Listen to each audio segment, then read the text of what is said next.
Buenas and half a day, everyone. Today's joint oversight hearing by the Committee on Public Safety, Emergency Management, and your Guam National Guard and the Committee on Finance and Government Operations is called to order. And I want to thank you, Finance and Government Operations Committee Chairman Chris Duenas, for assisting with preparations and for co-chairing today's joint oversight hearing. Today is Friday, June 19, 2026, and the time is now 2:00 p.m. Chamorro Standard Time.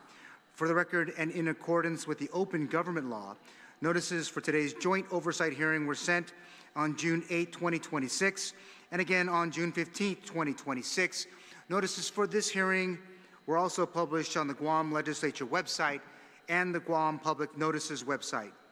Joining us here this afternoon are members of the Committee on Public Safety, Emergency Management, and your Guam National Guard, the Committee on Finance and Government Operations, and other senators. And I want to thank them today, to include the Vice Chair of the Committee on Emergency Management, Public Safety Emergency Management, and your National Guard, the Vice Speaker, Tony Atta. And again, I want to welcome and thank him again publicly, Senator Chris Duenas from the Committee on Finance and Government Operations, for all the work in preparation for today. And before we proceed with the discussion, I'd like to provide some general rules of conduct for the joint oversight hearing, which shall be as follows. Written comments or presentations shall be submitted to the committee. I would ask you to please provide my legislative staff with your written comments for photocopying. Comments may be read, and lengthy presentations should be summarized to about 5 minutes. Those offering comments will be allowed to present written or oral testimony in the 5-minute time frame allotted. I ask you all to please respect the committee's request. And once you are done, please remain in the room for questions or additional comments as may be desired by members of the committee and other members of the Guam Legislature. Questions and comments shall be confined to the nature of the agenda. And the agenda for this afternoon's joint oversight hearing covers the following: a summary of Typhoon Sinlaku response and recovery efforts, report on the expenditures and encumbrances authorized by the Governor's State of Emergency Declaration Executive Order 2026-01, dated April 10, 2026. Report on the expenditures and encumbrances supported by Public Law 38-124, representing $25 million, which includes $7.1 million from the unused appropriations to the Department of Public Health and Social Services pursuant to Public Law 38-75, and $17.9 million from the Rainy Day Fund. Also, damage assessment reports submitted by the Government of Guam to the Federal Emergency Management Agency and the Typhoon Sinlaku After Action Report. For the record, the committee requested the attendance and participation of the respective heads of the following departments and agencies: the Office of Civil Defense, the Office of Homeland Security, the Department of Public Works, the Mayor's Council of Guam, the Guam National Guard, the Bureau of Budget and Management Research, Department of Administration, and the Guam Recovery Office. The Governor's Office reached out to the committee yesterday, advising that the Bureau of Statistics and Plans would be participating in today's discussion, particularly regarding damage assessment reports submitted by the Government of Guam to the Federal Emergency Management Agency. And again, we want to welcome BSP's participation and attendance today. At this time, the Chair requests, if they are present and if anyone else is not seated at the table, to please come forward if you can. And before speaking, please wait to be recognized by the Chair and state your name for record purposes. And then the order of questioning will begin with a panel of senators who shall each have 5 minutes to ask their questions. The time allotted to each senator does not include responses that are provided by those testifying today. Personal inferences about the character or motive of any senator or any individual commenting is not permitted. Any violations of this general rule of conduct will result in removal from the public hearing room for this afternoon's joint oversight hearing. Individuals who fail to maintain proper form of decorum may be restricted from providing oral testimony and or may be asked to leave or be escorted and removed from the room. Proper form and decorum shall be practiced by all present here in the public hearing room. At this time, would like to ask Chairman Duenas to offer introductory remarks before my brief comments and before we hear from the executive branch representatives on today's discussion items. And again, Senator Duenas, thank you again for allowing us to co-chair this important oversight hearing together. Chairman, Senator Shawn, Gumataotao, and to the panel, thank you for being here with us today. Just some brief remarks. I appreciate your invitation to co-chair this, and also I appreciate everyone being here. Probably something unprecedented in terms of an after-action report on, of course, a natural disaster and what the steps are going forward to make sure that we can account for what's been presented in the report, and also, as I mentioned in the Special Economic Service, the ability to kind of expedite our request to the federal government based on our preparedness and what we've done also post-disaster to take care of ourselves, if you will. And I think that this is designed today to make sure that we, first of all, account for also another unprecedented $25 million appropriation prior to a storm for readiness and also after action. So I want to appreciate that coming down from the governor's office and also from the legislature heeding the call to make sure that we stepped up and did that. My role here today, more than anything else, of course, is to take on the representations of the reports, but also to ensure, as was mentioned in the Special Economic Service meeting, that whatever remaining funds we can return to the general fund as we enter into the budget process to ensure that we make whole the rainy day fund and also for consideration of what the final available for appropriations would be going forward. But I'm glad that the committee chair has also included that we get detailed reports as much as possible up to current date as all the work that has been done to get us into post-disaster. And what I believe right now, basically, is most of our public enjoying basic normality at this time. So thank you, Mr. Chairman, for this opportunity. And I think this will present, once again, as I mentioned to the BBMR director, an opportunity to maybe also have another unprecedented, and that is to represent to the federal government upon any concurrence on what we've presented in terms of what our findings are, that perhaps our advanced appropriation and our advanced expenditure could be benchmarked against our percentage that we would be required to match in terms of what would be presented to Guam in terms of ability to recover those funds expended prior to and post-disaster. So that's something that I think if we accomplish together would be something that is remarkable for our community and probably maybe set the precedents going forward in how to prepare and also to represent our findings to the federal government and to be accountable for it. So thank you, Mr. Chairman, for the opportunity to make some brief remarks in opening, and I look forward to the presentation by our executive agencies. Thank you so much, Chairman Duenas. And again, Chairman Duenas, colleagues, members of the panel, and to those who in our community who are following today's joint oversight hearing, our decision to assemble relevant stakeholders for this discussion today is rooted in the Guam legislature's responsibility to ensure detailed accounting of taxpayer resources that have been prioritized for Typhoon Sinlaku response and recovery efforts. On April 11th of this year, I sat in this building and voted yes on $25 million for Typhoon Sinlaku. I did so without hesitation because our families needed resources, our communities needed resources moving before the storm ever made landfall, not after. The pre-landfall appropriation of $25 million was a completely different approach than the one that our predecessors took most recently in 2023. They took in appropriating local funds for Typhoon Mawar response and recovery efforts. Typhoon Mawar struck Guam on May 24, 2023. The Guam legislature approved Bill 127-37 on May 31st, 2023, authorizing the governor to use up to $50 million from the general fund for emergency response expenses, and the governor enacted the bill as Public Law 37-17 on May 31st, 2023. According to DOA, as of September 30, 2024, $45,466,973 was allocated pursuant to Public Law 37-17. Just over $14 million was expended or transferred out.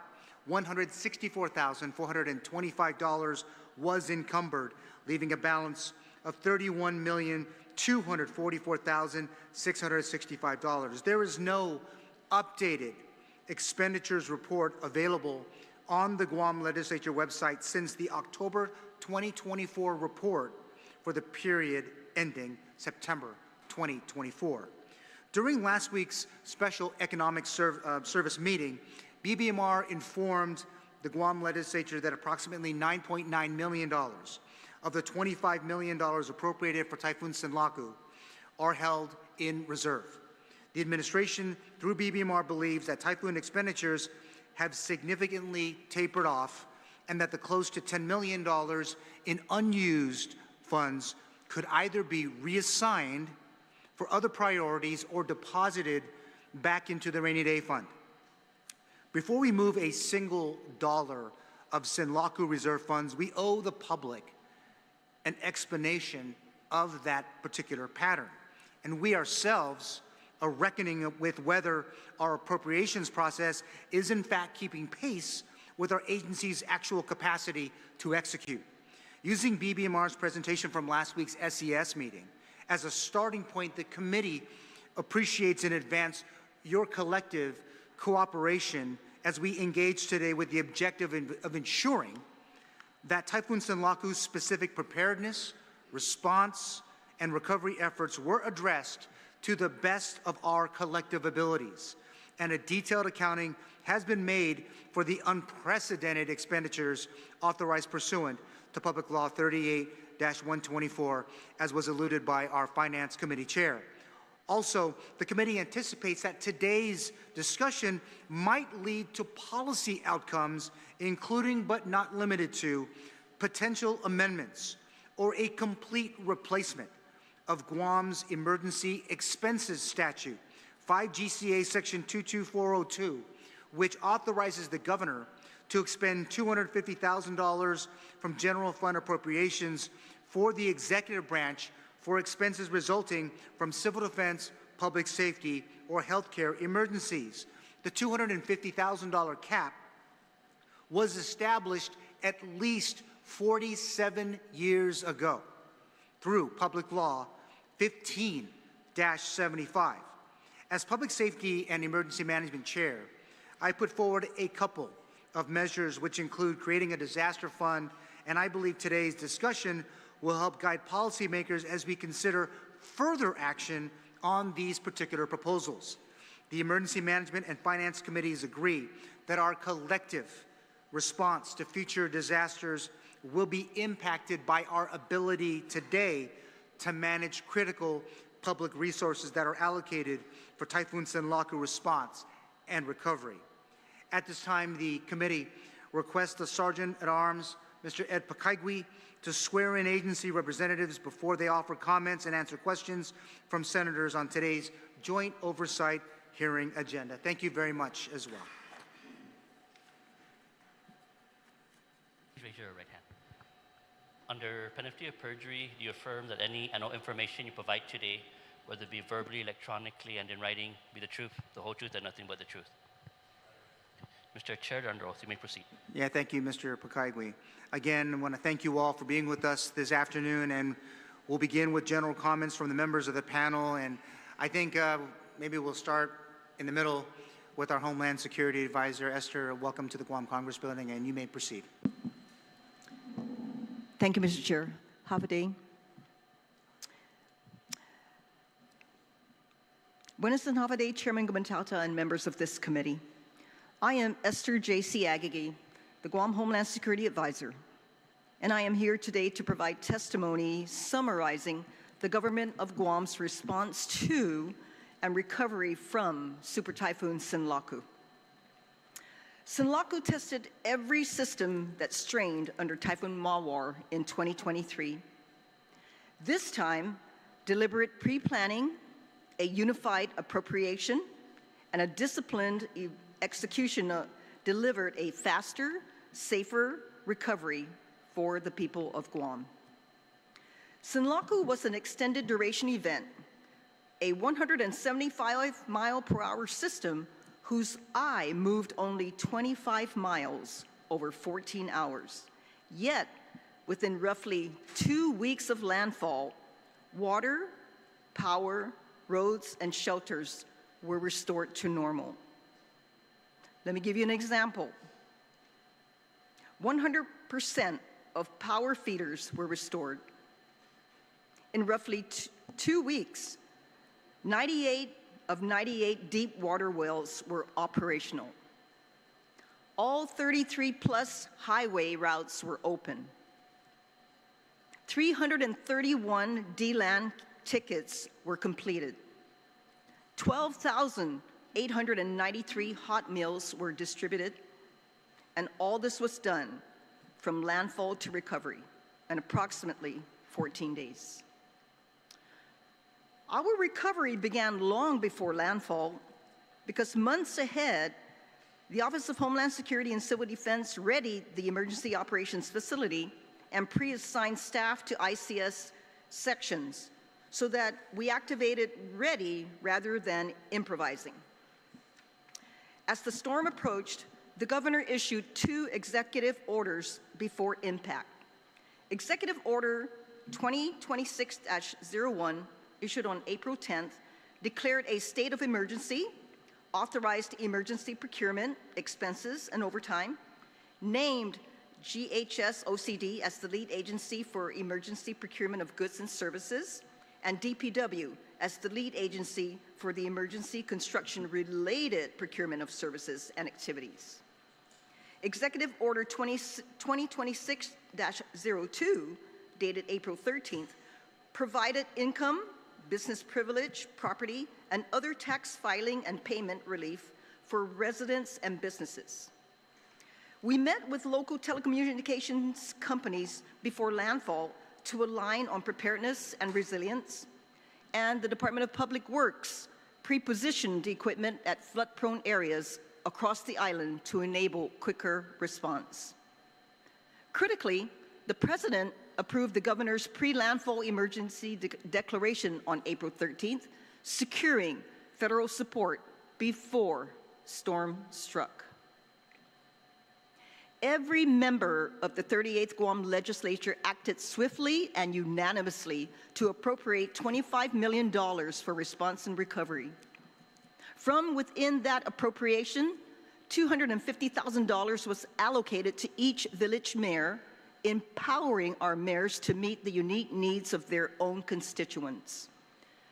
This unity of effort converted our preparedness into purchasing power on day one. And the speed of that appropriation is a direct reason residents saw relief as quickly as they did.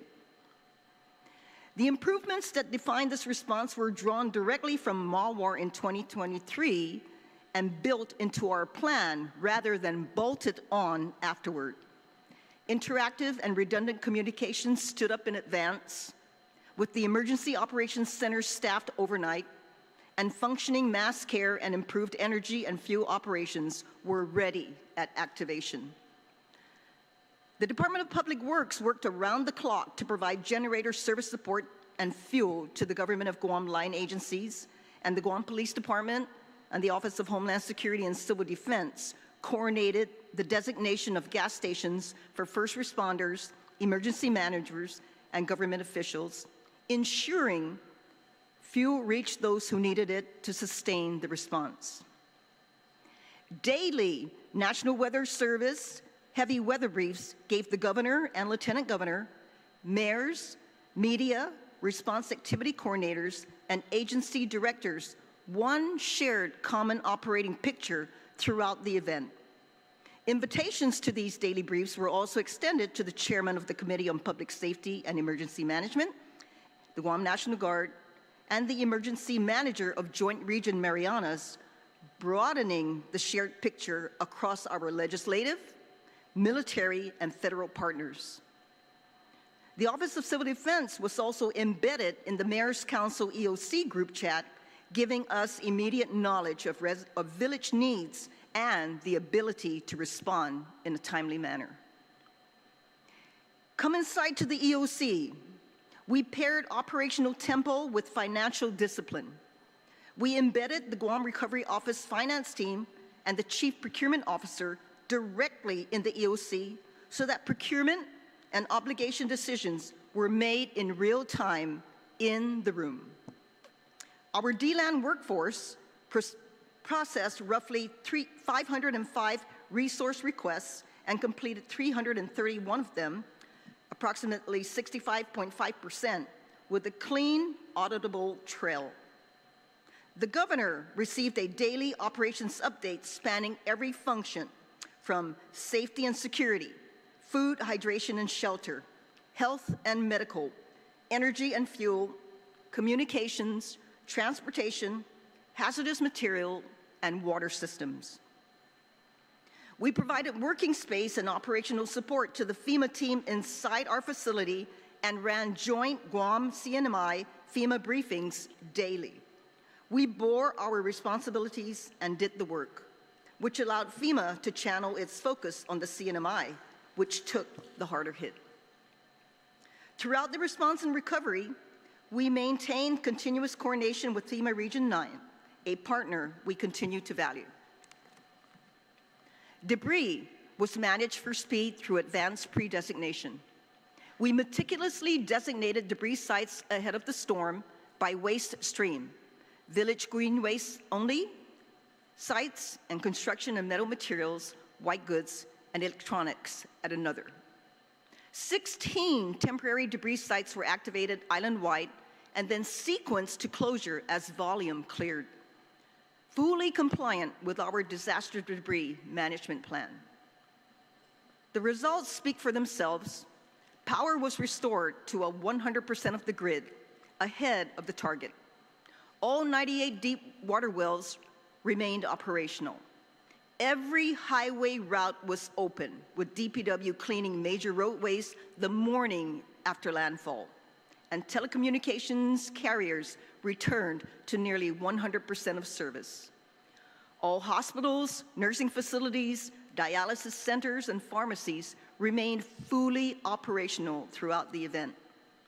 The Tier 2 shelter completed its mission and closed with case-managed transition support, and the response recorded 0 fire and search and rescue incidents and 0 forced evacuations. Sinlaku validated our post-malware investments, and OHS OCD will institutionalize these gains into doctrine, training, and the next planning cycle. Our readiness posture remains active as we monitor ongoing tropical weather. I want to thank this administration, this legislature, our mayors, our response activity coordinators, and our federal partners for standing shoulder to shoulder with us. And I respectfully submit this testimony and welcome the committee's questions. May God continue to protect our island, guide our work, and bless our community. Thank you, Mr. Thank you so much, Esther. Does anybody want to go next to Public Works? Can we go ahead and hit the microphone there, Vince? There you go. I'm sorry, Senator. No problem. As if I haven't been here. Yeah, exactly. Good afternoon, Vince. Good afternoon, Senators. Yes, I have a short 20-page presentation, if that's fine. Yes, if you can please bring it up, AV. Yes. Thank you.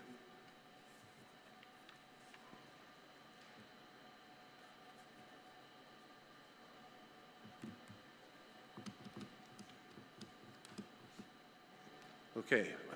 We'll start with the next page. All right. So basically, what we'll go through is as the committee requested, we'll go through our pre-event preparedness, storm response, short-term recovery, and of course demobilization. We'll go through the expenditures and encumbrances that the committee requested. some of the damage reports that we put together for FEMA, as well as some of the damage reports we did internally, and then of course our after action report. Next page, please. Jesus, wrong one. Next one, please. So a lot of the issues that we did, a lot of the mitigation efforts that we were able to do prior to the storm, we knew, I believe it was 3 if not 4 days in advance. Once we know that's coming, we branch out to do all our preparedness and our mitigation. That included drainage clearing, shuttering support at different GovGuam agencies, getting our crews ready and staged, and of course coordinating with the Temporary Emergency Operations Center and our RAC support. One of the things I wanted to mention there, typically we know where our flood areas are, and that has typically been down south, Pago Bay, Polaris. At no point in time were we ready for the onslaught of 5, 10, 15-foot waves that cross Marine Drive from Lupang Tower all the way to our Port Authority of Guam. So that's something we really have to take a look at now. During the storm response, as much as we could, as much as was safe as possible, we tried to keep our roads passable, take care of down debris that were blocking any roads, and of course transporting individuals to shelters. Of course, once the storm passed and we got the all clear to head out, I'll be honest, our crews were, once the pictures and viral videos started surfacing, everybody knew what we already had to do based on the tidal action and the waves and the rocks and the sand and the debris that came up to Marine Drive. I know our crew, they didn't even wait for the all clear signal. They wanted to be on site as soon as they could. So what we did, of course, our first line of business is to make sure that there's a clean path to all our hospitals, GMH, GRMC, Naval Hospital, and some of the care centers. So the big part of that, of course, was Marine Drive. We took care of that. We took care of Cabras, the highway there, Route 11. We took care of fuel support. We continued our shuttle to and from shelters. We cleared the road. We did as much possible as we could to clear debris throughout the island's roadways. We assisted mayors as much as we could, and of course traffic control with the help of GPD and the National Guard. Once we got to demobilization, we closed out the debris site, the main debris site, which was up in Upper Tumon, or Ipao, Upper Ipao. We started to do damage assessments of bridges, roadways, storm drains, buildings, and so on and so forth. And that included TIAC demobilization also. And so throughout the month of May and June, we've been doing our documentation for FEMA and internally as well. So we're in the process of doing a lot of the administrative work.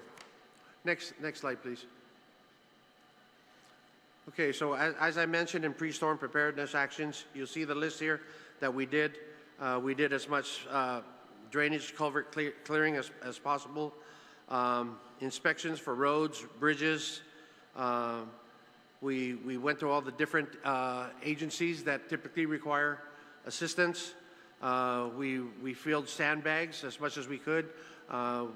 We've got, I think we can improve on our sandbag issues with the mayor, so we've got something in the hopper for that. We got our crews and our supervisors, our heavy equipment all staged, fueled and topped off generators at all the known agencies, schools. We identified all the non-mission capable equipment, and of course we continue to maintain coordination with the mayors and civil defense. Next slide. If you see some of the slides there, the left slide, that's doing some of the shutters at Guam Behavioral Health. individual in the middle is refueling a generator, and then you see culvert cleaning and one of our school buses with passengers. Next slide, please. Okay, again, during the storm response, our primary focus was, of course, on DPW crews being safe. They tracked down trees, looked for lines that were down, cleared roadway debris, cleared road obstructions throughout Marine Drive, tried to make it as passable as possible, supported shelter-related transportation, and that stayed until complete, until you know, the shelters were clear. And then we also did emergency procurement actions for critical heavy equipment rentals and support. Next slide, please. Okay, post-storm, once we went into 4-4 recovery, we focused on further route restoration.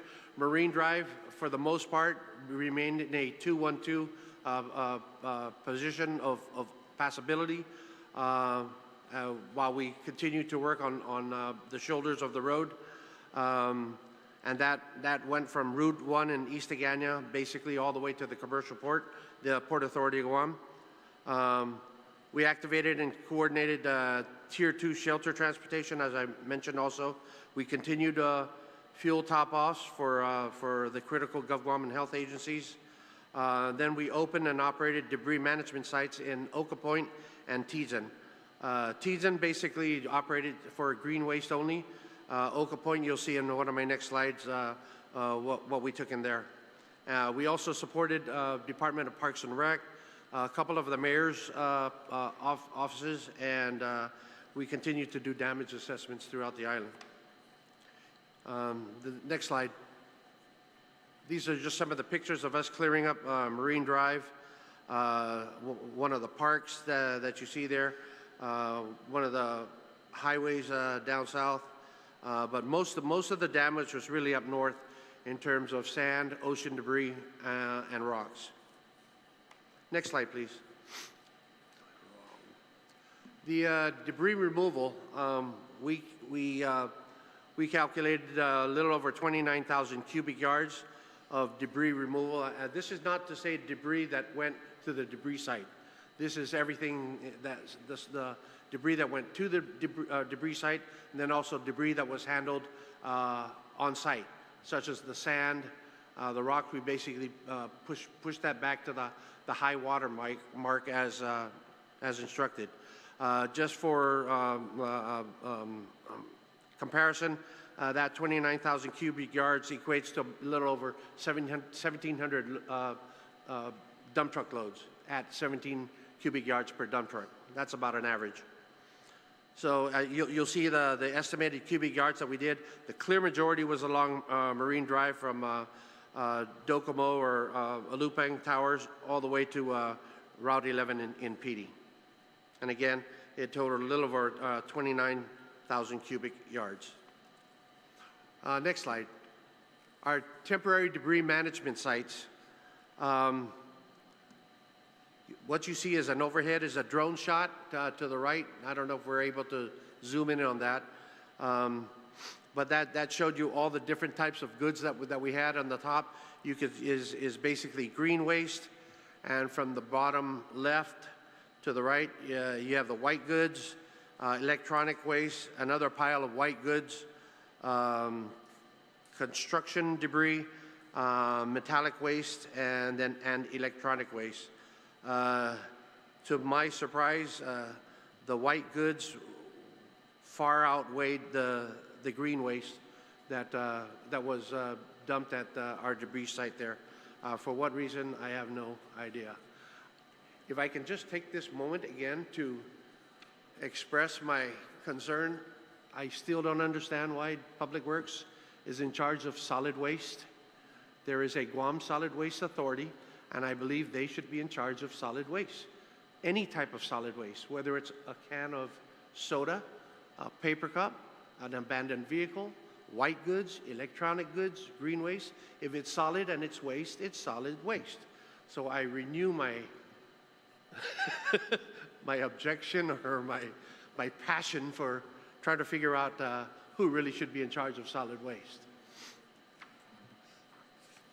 Next slide, please.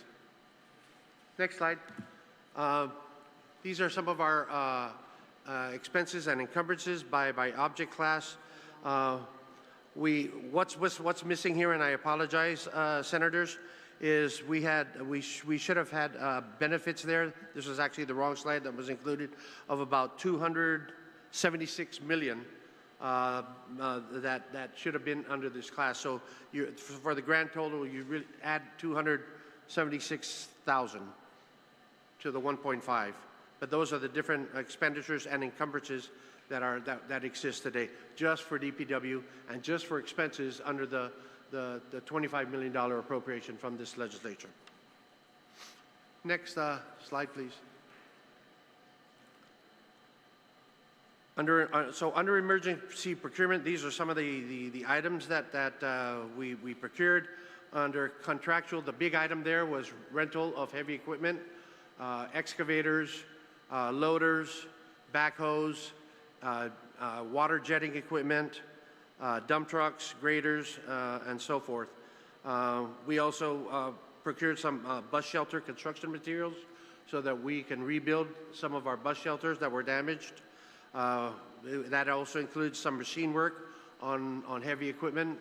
A lot of our equipment, it's typical when you have this type of work. A lot of our equipment went down to include tires. And then, of course, we purchased a lot of supplies, not just for DPW, but for the debris site. You'll see the light carts that we did there. We bought a bunch of additional chainsaws and blowers and machetes for roadside debris and clearing, supplies, hardware, safety items as well for the roadways and for the debris site, especially along our road work along Marine Drive, again from Alupang Tower all the way to Route 11 at the Port Authority of Guam. Next slide, and the next. So these are damage assessments that we've done with DPW. So we have the Oka Point, we have the Tizan debris site, island-wide public road right-of-ways. We have the emergency protective measures that we performed also. Our roads and our bridges, water control facilities, that's the drainage channels, basins, outfalls, seawalls, and so on. Of course, we included our public buildings and our parks and recreational and other facilities. We also did specific damage assessment on our bridges, which is the next slide. I just want to mention that Hajan Bridge was identified as high risk this last surge, even though it wasn't as bad down south. There was, in fact, a surge there, and so that really it showed that the support structure of a Hajan, while it's still stable, it undermined it quite a bit by about 3 if not 4 feet. So it took a lot of the silt, a lot of the support soil, the silt, the rocks, and pulled it out. So we are moving as fast as we can to do a build and construct of shoring up the bridge until we can get that out for bid. We actually put this out for bid maybe 3 if not 4 years ago. The first time we put it out, no one came to the table. The next time we put it out for bid, it was almost more than double the cost. So what we're going to do right now is we're going to fast track a design build to shore up that bridge, get it temporarily stable, and then seek additional funding to get that bridge totally replaced.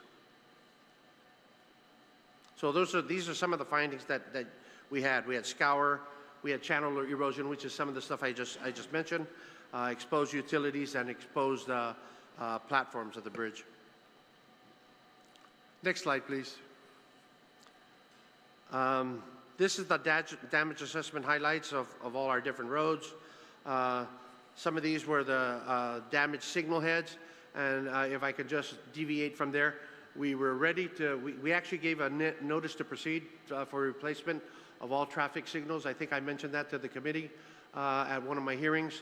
This is actually a Mawar replacement project, and so they were ready to start. We said, hold off, wait for the typhoon to pass, and then go out there and replace, because it would have made a difference. Would they go and replace something that might have been damaged? So that's going to happen very, very soon. Of course, the roadways, we had debris, rocks, sand, little bit of pavement damage. So we're looking to get Marine Drive milled and paved from Docomo to the Port Authority of Guam as a mill and pave project.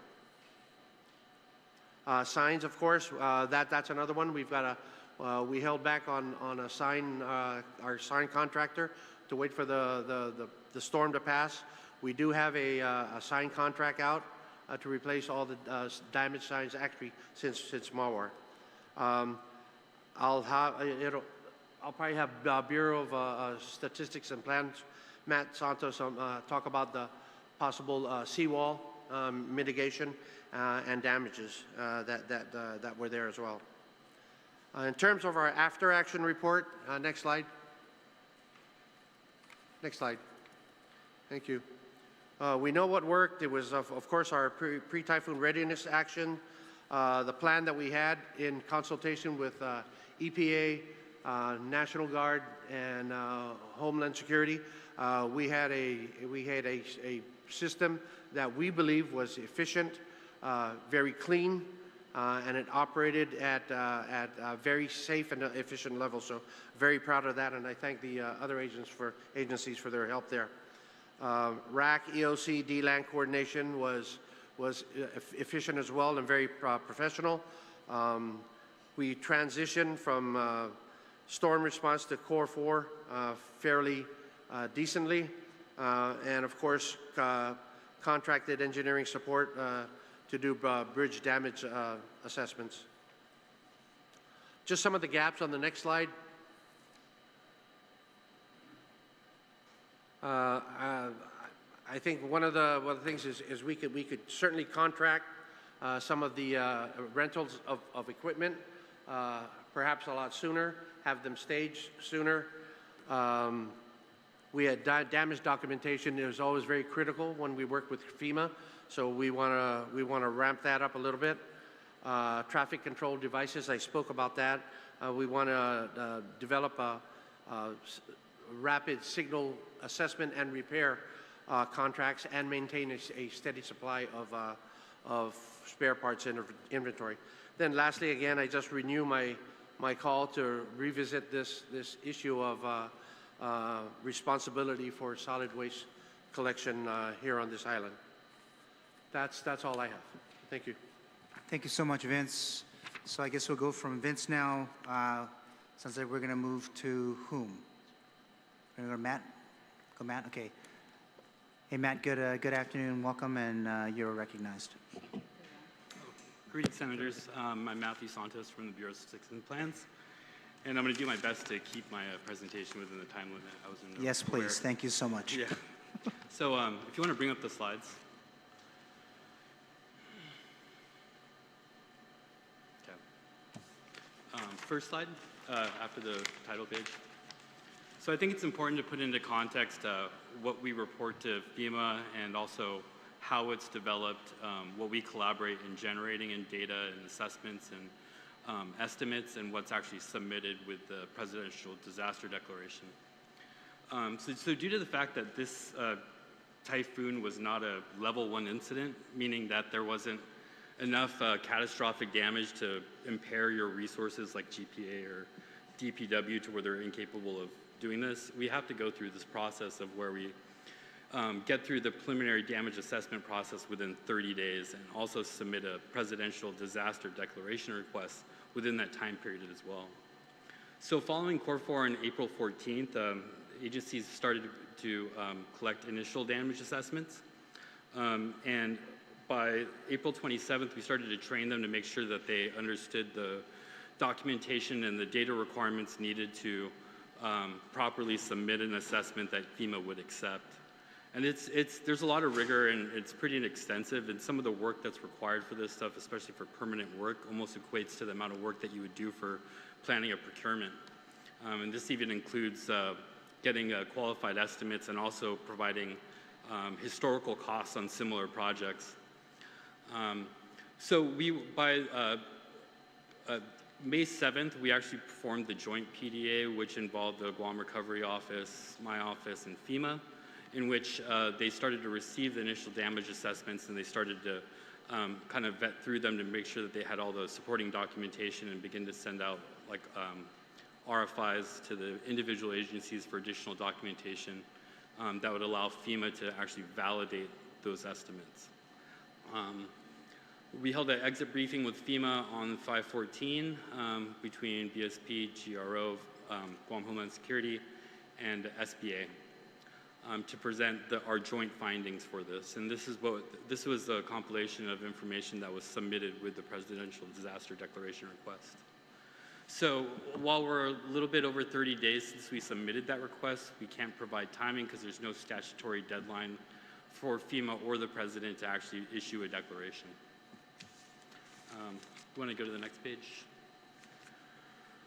So myself, or BSP myself, but we digitized and automated this process, with understanding that this is going to take a lot of information where we'll have to combine drone imagery with other geospatial products, field level pictures, GPS locations, and then upload and manage documentation. So actually automated it using our Esri platform's disaster damage solution. And we used it, and then we also mirrored the process that was defined by FEMA as of July last year. As President Trump made a lot of reforms, the rigor increased with the activities that needed to be performed. Next slide. So this fully integrated system I created was also our first one of the first for FEMA to have integrated into their system.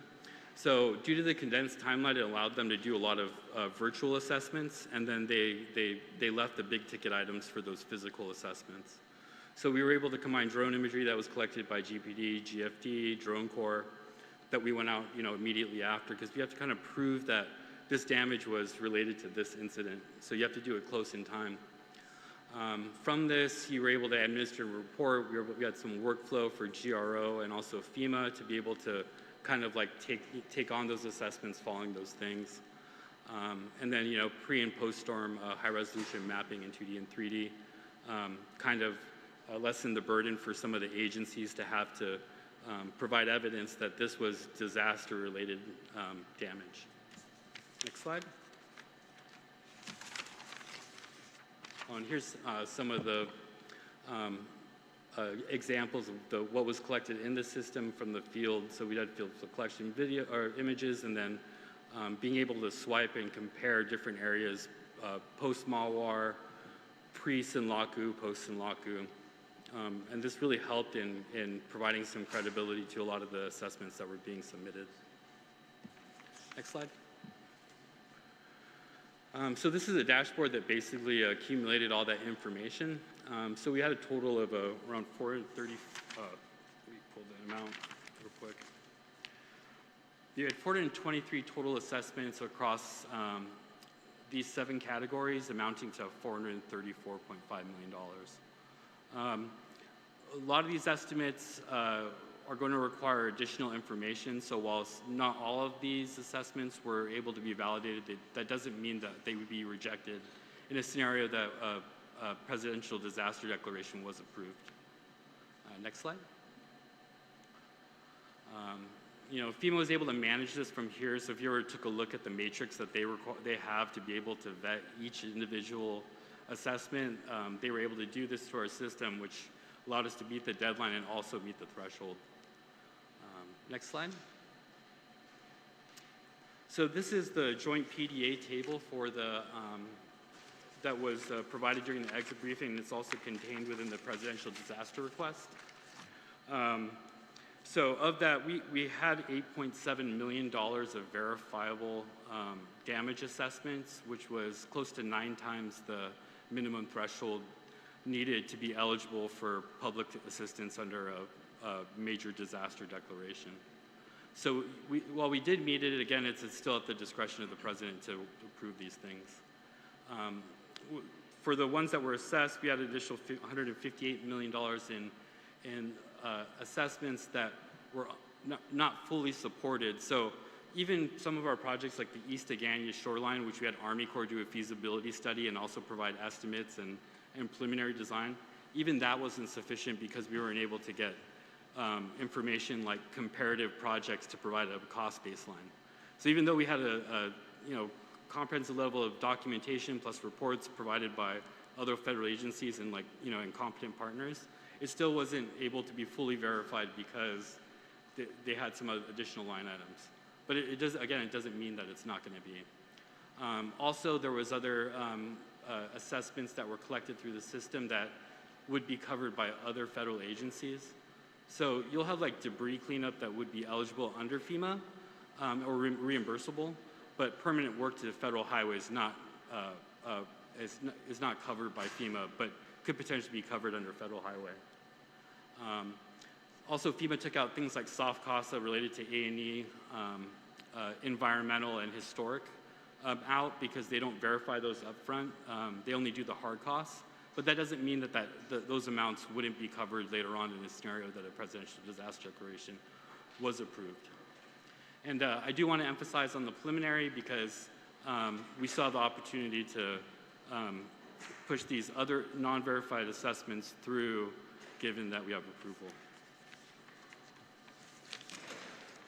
Okay. And this covers, so I forgot to mention that public assistance applies to government property damage and to damage that occurred for public nonprofits, 501c3 specifically. And we only had a few $1 million. I think half of it was for St. Dominic's, but the rest was just Guam. Next slide. IA is individual assistance, and this is essentially the for individual households that incurred damage from the typhoon. So individual assistance doesn't have discrete criteria that you would be able to confidently say that we'd qualify for it. So it's a little bit more subjective, and it includes the bottom 4 categories at the bottom left corner of the slide. And as you'll see that we collected around 88, or there was verified 88 total homes across 14 villages, with 21 affected, 30 with minor damage, 35 with major damage, and 2 destroyed. Next slide. BSP also conducted the business sector disaster damage assessment that was used to articulate the economic impact. And during that assessment, we had about 8.5 or 8.6 in building damages, 11.5 in equipment damages, and about 1.2 in merchandise damages. And this is all provided in the narrative, also contained within the Presidential Disaster Declaration request. And then next slide. So if you guys need more detailed information, the system I did is able to generate detailed reports, so individual assessments could be seen here, both on their approval, whether they're verified, and then the details surrounding them. This includes access to the dashboard if you guys want to see things like including drone imagery. You could click on a dot and see the individual assessment in the area and then also the status of it. So I can make that public for everybody. Next slide. So finally, in terms of the Presidential Disaster Declaration, so as I mentioned, we submitted it, or the governor submitted it on 5/18, and the joint PDA were submitted, and it's essentially just for this specific phase of a disaster declaration. So we would move on if we were approved. Before the request, it needs to go through 3 levels of FEMA. This includes the regional program office, the regional administrator, and then 2 headquarters for the FEMA administrator to all provide recommendations. And in each one of those phases, there's legal review, and then they also do their own individual analysis of what was submitted. I do want to mention that, the record-sharing 76-day shutdown of the Department of Homeland Security occurred from February 14th to April 30, stemming from congressional stalemates over federal immigration enforcement and border security reforms. This lapse in funding impacted major agencies like FEMA. Prior to the shutdown, there were numerous reports of significant backlog of disaster declarations being reviewed and processed, and the shutdown further increased that backlog for FEMA. And prior to the declaration granted to the CNMI, which was the last declaration that was issued, the last declarations were issued on April 7th, all for disasters that were where the incident was in 2025. So if that gives you any type of range to what's possible for Guam or the amount of time that we may have to wait, that that may give you a benchmark. I mean, there's a new FEMA or Homeland Security Administrator who recently testified that he'd expedite these things, so hopefully that comes true. And then again, although Guam had 8 times the amount of verifiable cost to be eligible for public assistance, it's no guarantee because it's at the discretion of the president ultimately, regardless of the recommendations made by FEMA. And that concludes my presentation. All right, thank you so much, Matt. Esther, do I go back to you? Is anybody else going to present this afternoon? Senator, I believe our rounds are complete, unless you have specific questions, sir. Maybe you want to take the chance or time right now to talk about the after action. I know you had 2 separate documents. Do you want to go ahead and do that right now as we can? Yes, sir.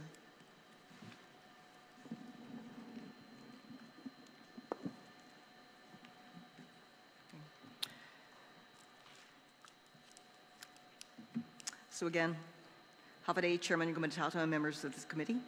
I am Esther Aggie, the Homeland Security Advisor, and I am here today to provide testimony on the Typhoon Sinlaku After Action Report. This report looks past what went right. Sinlaku produced a fast, well-coordinated recovery with power, water, and roads restored roughly 2 weeks of landfall, and that record is documented. The purpose here is narrower and harder: to examine where the response strained, to trace those strains to their structural roots, and to name the factors that are easy to overlook, precisely because the recovery looks smooth from the outside. Guam is a small island jurisdiction with no neighboring state to search from. We cannot pull mutual aid across the state line. We cannot push debris off island. Our local personnel base is finite. Every finding that I am about to mention is a variation of one theme. Our challenge is not whether support arrives, but whether it arrives at a speed an island timeline demands. On the mainland, a county overwhelmed by a disaster draws on adjacent counties, neighboring states, and EMAC compacts within hours. Guam has none of that geographic date. When the surge has to cross an ocean rather than a county line, the timeline stretches, and our planning has to close that gap structurally, not hope it away. Findings. 1, debris management capacity was our sharpest pain point. This is the clearest shortfall from Sinlaku, and it is structural, not a failure of effort. Debris stays on island because there is no off-island disposal option, so our monitoring and removal capacity is overwhelmed quickly. We activated 16 temporary sites and pre-designated them by waste stream, which worked. But we were still procuring removal and monitoring under emergency conditions and on a compressed timeline, which raises costs and complicates public assistance eligibility on the back end. We are, however, moving toward pre-position, federally reviewed debris contracts so that we are not procuring under duress. We would value FEMA Region 9 technical assistance on debris eligibility upfront and reviewed before the next storm, so our PA reimbursement is clean rather than contested after the fact. 2, our responders are also our victims. This is a factor most outside observers miss. When Guam is hit, our first responders and emergency managers lose roofs and power alongside the community they are serving. There is no commuting in from an unaffected county and no fresh shift arriving from a region that was spared. The same finite personnel base that runs the EOC is simultaneously absorbing the disaster at home. A response model that assumes rested, unaffected responders does not survive contact with an island event. So we plan for it structurally, but it must be named because it silently shapes how long we can sustain operations. 3, infrastructure resilience is the upstream determinant of recovery speed. Much of what looked like fast recovery was really fast restoration of systems that held. When pre-storm hardening had occurred, generators serviced and fueled, transmission lines inspected, telecommunications coordinated before landfall, service came back quickly. The lesson is that recovery speed is largely decided before the storm by how resilient the underlying infrastructure is. Gaps that did not break this time remain latent risk for slower moving or direct hit events. 4, finite personnel concentrate institutional knowledge in too few people.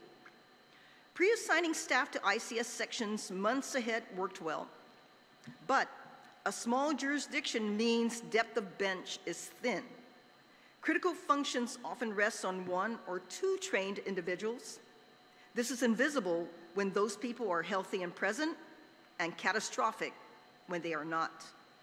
Cross-training and documented continuity are a quiet priority that does not show up in any outcome metric. What worked, what held, and why it held? 1, pre-disaster legal and federal posture, the 2 executive orders before impact, the presidential pre-landfall emergency declaration on April 13th meant authorities and federal support were in place before and not after the storm. Embedding the finance team and the chief procurement officer in the EOC and a disciplined DLAN workflow kept obligations auditable in real time, directly easing the PA documentation burden the debris finding warns about. 3, hosting the FEMA team in our facility let Guam carry its own load and freed FEMA to focus on the CNMI. This is the local, territorial, federal model working as designed, but it depends on a Region 9 relationship we must keep investing in.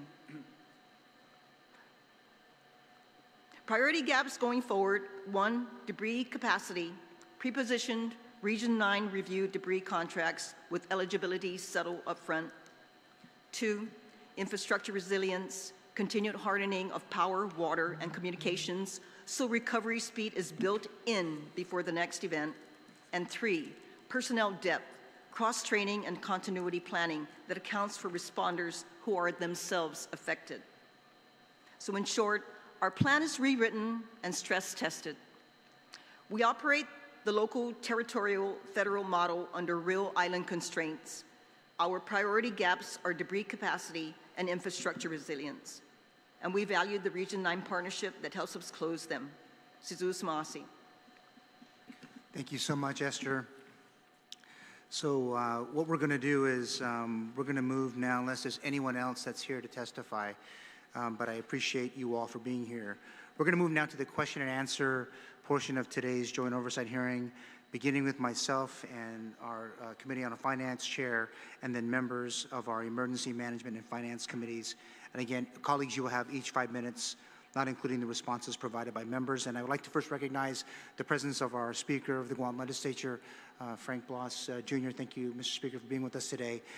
Also a member of the Emergency Management Committee, as well as Senator Sabrina Salas-Matanani. Thank you, and another member of the Emergency Management Committee that's with us this afternoon. Thank you, Senator Salas-Matanani, for being with us. So let me just jump right in if I could. So the governor signed Executive Order 2026-01 on April 10, 2026, again declaring the state of emergency in anticipation of Tropical Storm Sinlaku. The executive order immediately became effective and was valid for a period of 30 days unless extended. For the record, was Executive Order 2026-01 extended beyond May 10, 2026? And if not, what impact did the executive order's expiration have on emergency procurements and local and federal disaster reporting requirements to this entire panel? So maybe it can go down the way, or if anybody can respond first, and I can get input from the panel.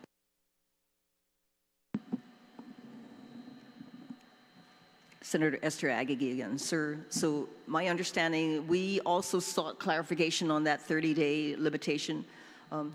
Even though the executive order expired on the 30th day, we were still allowed to take advantage and use the funds that were allocated in that executive order. Anybody else?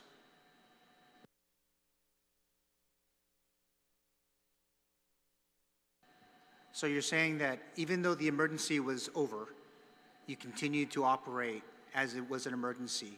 That would include all operations, procurement, all expenditures. When did the executive branch stop acting or stop working in an emergency tempo? Are we still working in it now?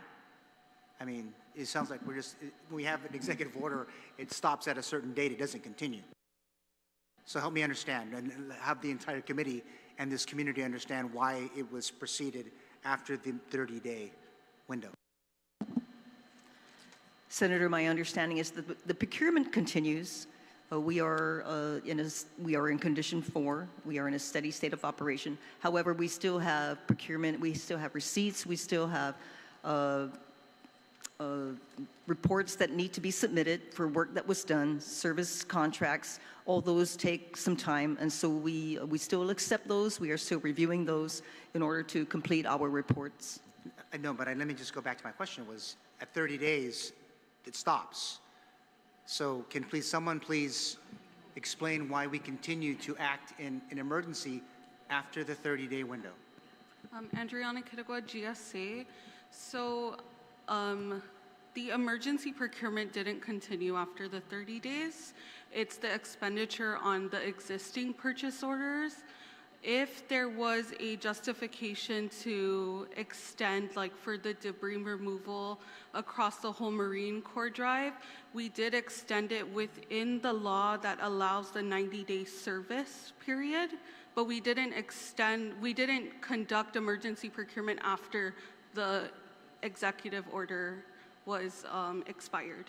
All right, thank you for that. What expenditures were supported with the $250,000 that the governor is authorized through 5 GCA section 22402, which authorizes the use of no more than $250,000 from the general fund appropriations for the executive branch for expenses resulting from civil defense, public safety, or healthcare emergencies?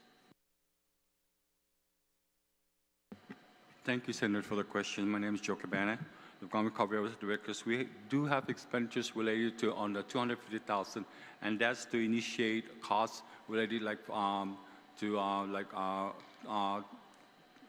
toilet rentals, meals for those that are that we start in the EOC, basic requirement that we need to start off the operations. Thank you, Joe. And for my colleagues, I think in your packet there was a letter from Lester Carlson that was dated June 17th that kind of outlines the expenses. So I know it was only sent to a very few, but to everyone that's here, you should have a copy of that letter from Lester Carlson and kind of a detail of the expenditures from the response. So thank you, Joe, for that. Based on the initial funding requirements for Typhoons Mawar and Sinlaku, has the administration formally assessed the adequacy of the emergency expenses statute And if an adjustment is warranted, has a policy been drafted based on your recommendations for future disaster response?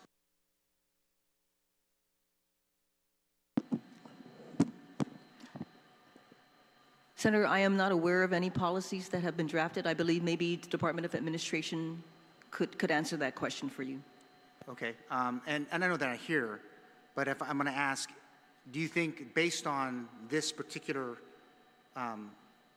response, do you believe that our emergency expenses statute is enough? Maybe our GSA person can offer up your professional opinion. I know you're not representing DOA, but just from experience, just so the committee can understand this more.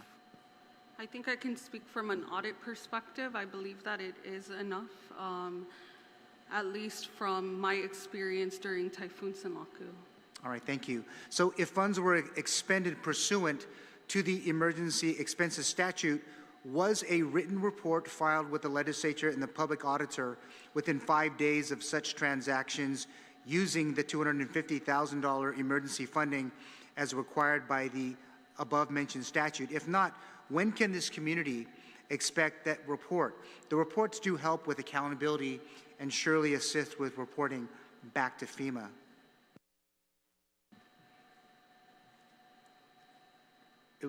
Transition from that question of emergency expenses. So when you use it, you have to report within 5 days that you used it.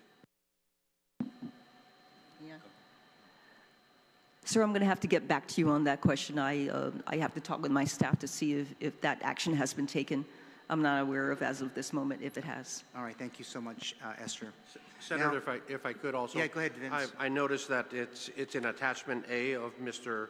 Carlson's letter to the committee. If you look at attachment A, although it's not, it's just in summary, but he shows expenditures of $125,599 and encumbrances of $124 of the original $250. If that's the way I read this. Oh no, no, I appreciate that, but I mean but this report was dated beyond the 5-day. Right. I mean, but actual reporting. Right. I would have to leave that to yeah, BBMR. no, that's why I was asking. Thank you so much.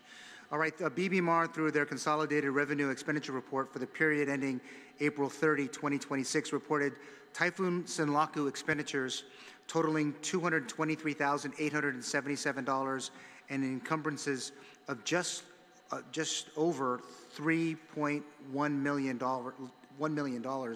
leaving a funds balance of $21,676,909. Based on Typhoon Mawar expenditures, where much of the $14 million was spent on contracts and miscellaneous purposes, what portion of this Typhoon Sinlaku expenditures were spent on contracts, if you can, very rough number, and miscellaneous costs as of April 30, 2026?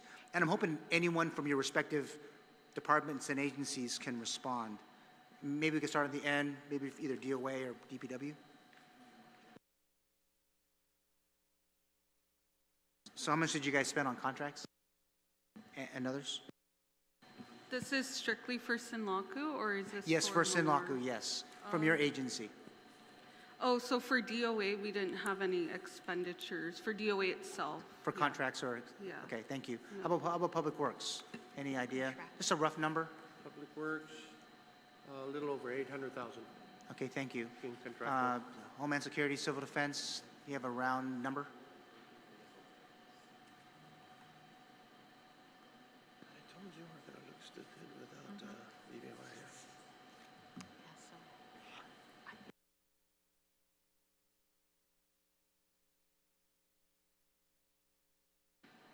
Want me to come back to you?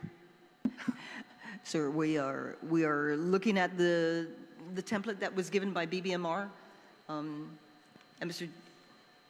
Give us a minute, sir. We can just look through it and we can ask another question. No and problem. We'll look I'll ask through the that National for Guard or the Department of Military Affairs. Any idea how much or any contracts that you guys had out during the response? We didn't have any contracts. All right, thank you so much. Okay, back to Homeland Security, Civil Defense. Even approximate, Lucy. And please identify yourself. Lucy Perez, the Office of Homeland Security and Civil Defense, and I work with Mr. Cabana and the finance team and the CPO during Sinlaku. So based on BBMR's report, the contracts that was allotted to us was 4.6 million, and we have expenditures of approximately 58,873.12, and an encumbrance of 545,374.17.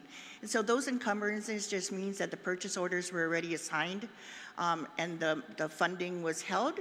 And what the team is doing is actively going after all of our purchase orders, getting back to the vendors, and ensuring that they give us the invoices so that it can be validated, and then we turn it over to DOA for an upload and payment. All right, thank you. I only have a few more questions, colleagues. FEMA announced Senator, on... oh, yes, I'm sorry, Vince, go ahead, please. Sorry, I misspoke. I read the wrong line. DPW is 1.65. Okay, 1.65 million. Okay, thank you so much, Thank you, Vince. sir.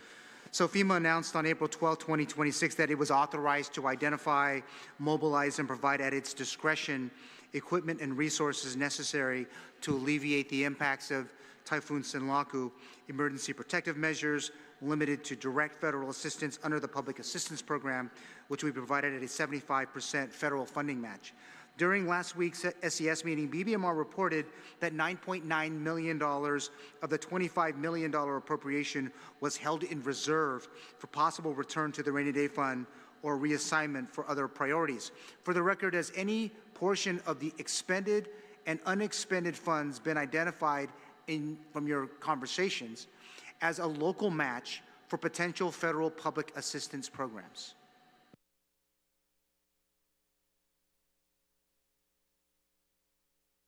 Anyone on the panel can answer. Thank you, Senator. As far as for local match on public assistance for this storm Sinlaku, we don't have anything yet. So everything goes under the $25 million. So all spend local funds for now. Until such times the declaration is going to be declared. That's when we're going to submit all the documents and be able to submit those and move for public assistance. All right, thank you, Joe. There's two more questions. The government of Guam again reported $435 million in damage to Guam's public infrastructure, $21.5 million in damage to private sector assets. Again, I know we heard it a bit today, but what efforts, if any, were made to reconcile potentially duplicative or conflicting assessments with damage reports that were submitted? And it's going to go backwards a bit, but back to Typhoon Mawar. So this is probably more of an after-action type of issue. Go ahead, Matt. Yeah, so basically what ended up in the system was the removal of those redundancies. So that lower number that you saw on the slide with FEMA, it removed a lot of that cost. And some of it's kind of like, we were in a difficult position. Let's use Paseo, for example. They just got their contract to fix the portion of the roof that was damaged. But the additional portion, the part that wasn't within the scope that wasn't damaged, got damaged, because it was already compromised, but most likely ineligible because it wasn't fixed yet. You know what I mean? So if they might define some of those things as like deferred maintenance, and we had to provide a lot of information to them. I mean, from geospatial photos showing the comparison between Mawar before Sinlaku, after Sinlaku. They want maintenance records. They want things like a duplication of insurance. So it's not going to be that much, right? Because you're going to have some of that amount go to other federal agencies, and then they're going to reduce, say, the amounts that were like submitted by the autonomous and semi-autonomous. Because if they have insurance coverage, a lot of times the way that they treat it, they take the maximum policy payout, even though that's not what the policy pays out, and then they provide the gap funding for that. So Matt, with that said, has FEMA requested any supplemental assessments or documents justifying Guam's preliminary damage assessment? Hold on a second. And what timeline would we be working with here with respect to a decision from FEMA regarding any disaster loans and individual assistance programs? I think I went over the fact that there's no timeline that they're given. You know what I mean? I think that we did a good job in the fact that, what we submitted is what FEMA verified. So we met that threshold, and it's the assessments that weren't verified aren't necessarily ineligible. The amounts might be reduced, some may be ineligible, but a lot of them still will be. We just have to go through the process of providing that additional documentation. I mean, even doing things like market research on materials, right? Or, historic materials used for construction, or getting qualified or professional estimates. Those are something that you sometimes have to procure on your own cost to be able to come up with that. I mean, I think the Guam Recovery Office can attest to the amount of time that it takes for them to actually get some of the assessments from MAWAR approved. I mean, if you look at the procurement for Paseo, I mean, that just went out right before the Typhoon Sinlaku hit. So, there's a lot of bureaucracy on their end as well. And, I think we're better equipped this round to be able to, meet those standards that we kind of, learned from in the last event. No, thank you for that, Matt. And then my last question, what percent of the Sinlaku after action report is completed so far? I know we started a little bit here today, 10%, 20%, 50%, and do you expect the timelines you're working with, despite no decision by the President of the United States to issue a major disaster declaration for Guam, will your after action report be completed by July 14th, 2026, or which is the approximate 90-day mark since the emergency declaration, to ensure that we're maintaining federal emergency management grant funding, which we learned earlier this week has been compromised? But any idea on the percentage of your, I know this is a good start, but any idea percentage-wise? Senator, thanks for that question. I think a good marking point would be probably 50%. We'll aim to meet that 90-day timeline. But breaking news, we had a meeting this morning with the acting Regional 9 administrator, who is Ms. Tammy Littrell, and she did offer to follow up on our disaster package to see where it is in the pipeline. And she's very much aware that Guam has submitted, I believe it was a 54-page disaster declaration documentation. And so she is aware that we have not had any response from it, but also offered to personally follow up to see where it is in the approval process. All right, thank you, Esther. With that, now I'll turn it over to the finance chairman of our legislature, Senator Chris Duenas. Senator, please, you have a bit of, I know you have a lot of questions here, so I'll let you go ahead and go for it. I have a few. Thank you, Mr. Chair. And I wanted to once again thank the panel for very transparent presentation. I think the people of Guam have had a chance to see this today and, can get reports through the media, too, of what has transpired. Colonel Duenas, I wanted to give you an opportunity to speak and maybe just mention the Guard participation in this disaster preparation and recovery. Okay. What I'd like to share is, first of all, to preface the summary of what the Guard has done are the three authorities that we work under. So the first authority is Title 10. That's what we know as the rest of the military. So anytime we deploy overseas, we're in a Title 10 status. So we are under the authority of the President. The other two authorities, Title 32 and State Active Duty, the Governor is the Commander-in-Chief. So Title 32 of the United States Code is still a federal authority, but the Governor maintains control of the National Guard. And the last one is State Active Duty. So those guardsmen in state active duty status are essentially an extension of the Government of Guam. So under Title 32, which is our day-to-day, the way we operate day-to-day, there is the immediate response authority. So when a disaster hits, as happened during Typhoon Sinlaku, for the first 72 hours, the National Guard and other military personnel, basically the Department of War, under Department of War directive, it gives federal military commanders immediate response authority to respond to requests for assistance from a civil authority under imminently serious conditions, and if time does not permit, approval from a higher authority to temporarily employ the resources under their control, subject to any supplemental direction provided by higher headquarters to save lives, prevent human suffering, or mitigate great property damage within the United States. Specifically to the National Guard, it recognizes the authority of state officials to direct a state immediate response using National Guard personnel under state command and control, including personnel in Title 32 status in accordance with state law. But National Guard personnel would not be placed in or extended in Title 32 status to conduct state immediate response activities. So what we did, I'm going to give a little chronology of what we did. We conducted our response in 4 phases. The first is pre-landfall of Typhoon Sinlaku. So on April 10th, the Guam National Guard conducted our first heavy weather brief. It was at this point that we started coordination with the Office of Homeland Security and Office of Civil Defense. That meeting was to synchronize our staff, to execute our all hazards response plan, and to coordinate the potential employment of state and active duty guardsmen. From April 13th to the 15th, the Guam Guard was not a part of any of the response during the typhoon.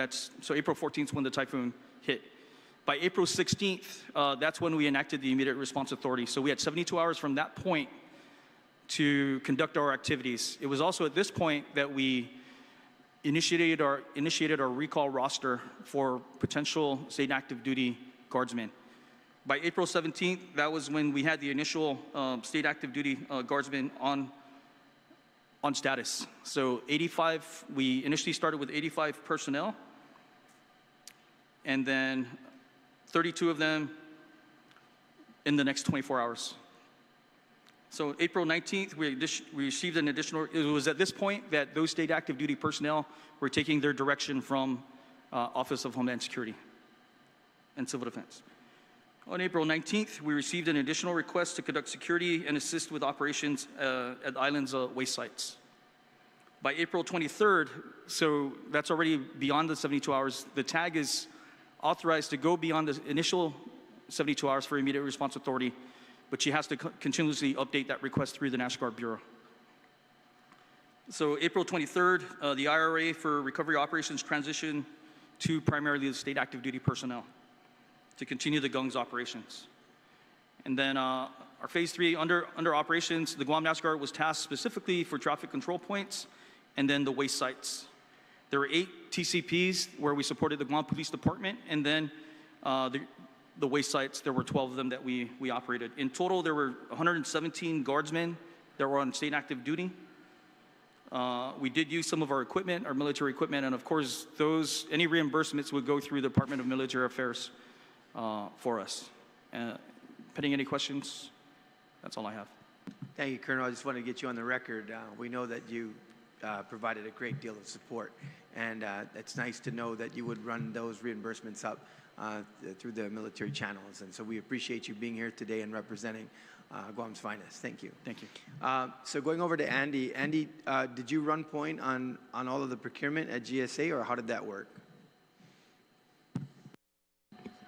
So I worked out of the Guam Homeland Security Office during the emergency, and right after the executive order was issued. So we worked with the Finance Committee and the different Homeland Security representatives and DPW in tandem to get the purchase orders out so that they can get the services that they needed.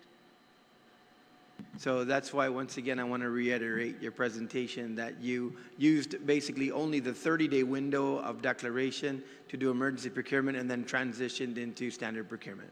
Yes, that's correct. Thank you very much. That's very important. Really, back to Esther, have you and the Finance Committee at least huddled to discuss what would be the potential of matching requirements should the declaration be honored? Thank you, Senator. That's a good question. We have met on numerous occasions. We actually meet every single day, but I think Mr. Cabana can probably answer your question to see if those matchings. Joe? Thank you, Senator. As far as the matching, so far we have not met yet with the administration what is a matching share for that, but in most cases, depending on the declaration and the impact, in most cases, on my experience, it is 75%. And then sometimes we've been able to go as high as getting as relief 90-10, for the mobile, right? we went out at 10% matching. Do you think that you would be able to use our outright expenditures that we have done within this, looking at as high as about $15 million for preparation and recovery as a pledge towards offset? I may think so, Senator. Also, one of the reasons also for even $25 million, depending on the expenditure, my role is trying to see if we can be able to get that reimbursed. Or offset for a match. Or offset for matching, exactly. Thank you. So really only my final question to all of the panel, just to make sure that whatever action OFB takes going forward in preparation for the budget is an absolute from all of you that the books are closed, there's no longer an expenditure, and we can take this number as a solid number that's represented that I will pull up right now that I can see on the front sheet that I believe is a representation of around 10,102,008.37, and I, if so choose to place for consideration in the budget to put back into the rainy day fund, I would be adequate to do that. Yes. Yes, Senator, the big elephant in the room that hasn't been discussed is the clearing and cleaning of the upper EPAL 21 debris site that I showed a picture in my presentation with about 29,000 cubic yards of waste. We have a procurement package ready to go. In our market research, based on what the market is requiring in terms of cubic yards and payments for white goods, electronic goods, green waste, so on and so forth, whatever's up there, we're looking at about $10 million as a budget for that procurement package that we have ready to go. We're working closely with Andrina here and our local GSA to get that procurement package out and packaged correctly. But that's the amount that we're looking at to totally clean that area. We want it clean, pristine, and no worries once we leave it. So as we speak, as was mentioned earlier, we still have security at that site so that nobody enters and adds to the debris or, starts a fire up there or whatever. No vandalism, whatever. So did you report to the governor's office that you had this procurement package prepared? Yes, because, okay. Yes, So they're aware of it. Their representation in the Special Economic Service was put this money back in the rainy day fund. Right. No, yeah. We're just waiting for the account number. That of course will come from BBMR, but we've been advised that we will have it. Everybody knows it's a procurement that has to be done. We'll get it all cleaned up and move along. Okay. Just because I have to ask, would that be an allowable cost should the declaration be issued in order for that cleanup? We assume so. Yes, sir. Okay. So we'll continue to communicate with BBMR what are their wish in terms of funding source for your package going forward that you're preparing to put out on procurement. And so the committee will continue to communicate through OFB with BBMR. Thank you. And from my point of view, from DPW's point of view, we want to get that cleaned up because that's our responsibility right now as we speak. So we want it clean as soon as possible. So you're not doing your clarification from earlier, waste management? Not for that one. Not at this point. Not for that one. Not for that one. Okay, that's a down the road discussion. Right. I was. This will be post Sinlaku. I was teasing the chairman since this is the third time you've made that presentation before us that we need a roundtable with waste management in order to have a conversation about who's actually responsible for waste. Thank you, Mr. Chairman. That's really all I have. Like I said, the finance part is my role, and now we have some work to do to communicate on the representations from the SES. Yeah, thank you so much, Mr. Chairman. I'll move on now to Vice Speaker Toniata. You're recognized, 5 minutes. Thank you, Mr. Chair. Just a couple of questions. Who's keeping track?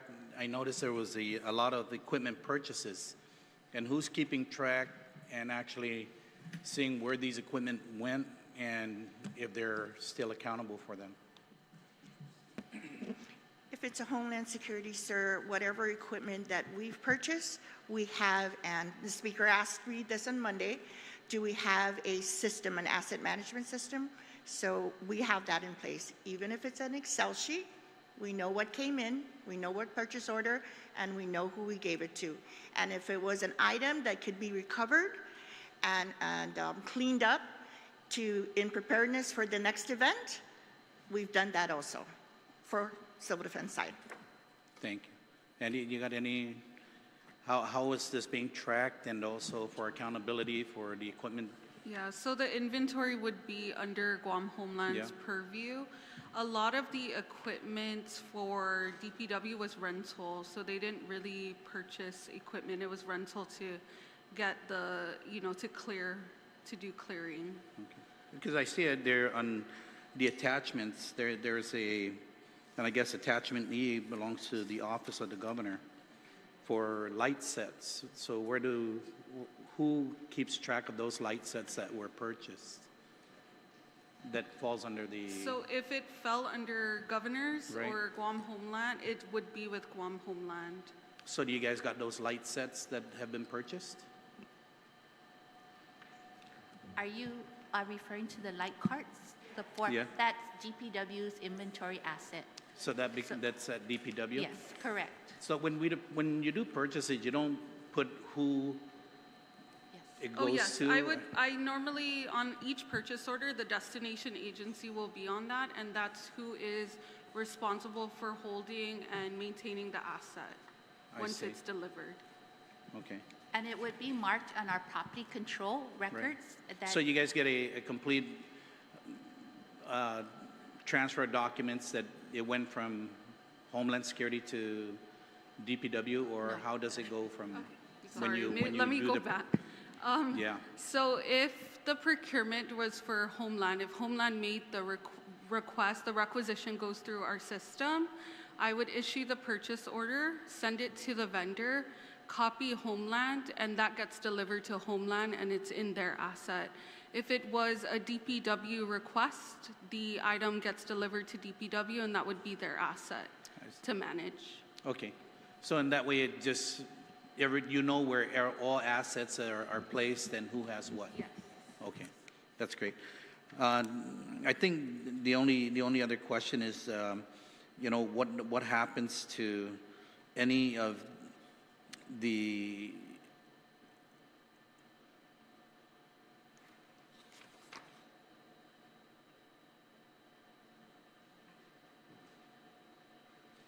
never mind. You already answered that.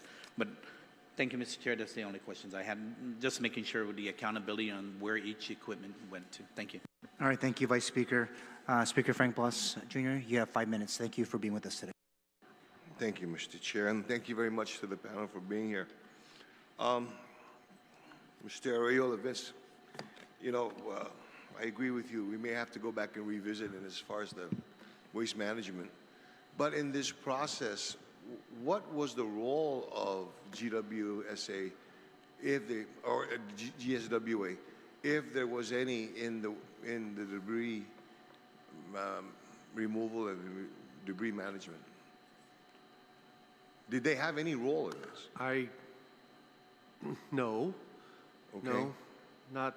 We operated the entire facility up there from start to finish. Okay. Right. And because, just as concerning is you're preparing a $10 million package for the removal of this debris. How much of that do you anticipate is going to be going into their hands? Maybe, probably not the green waste, because I know that can get disposed up by private companies up north. Maybe some electronic waste, the white goods, could be processed. Household goods as well, mattresses and so on and so forth. Construction debris, green waste could probably go up to there's a landfill or there's a site up north that takes care of that. Okay. So give us an idea of what your $10 million package will entail.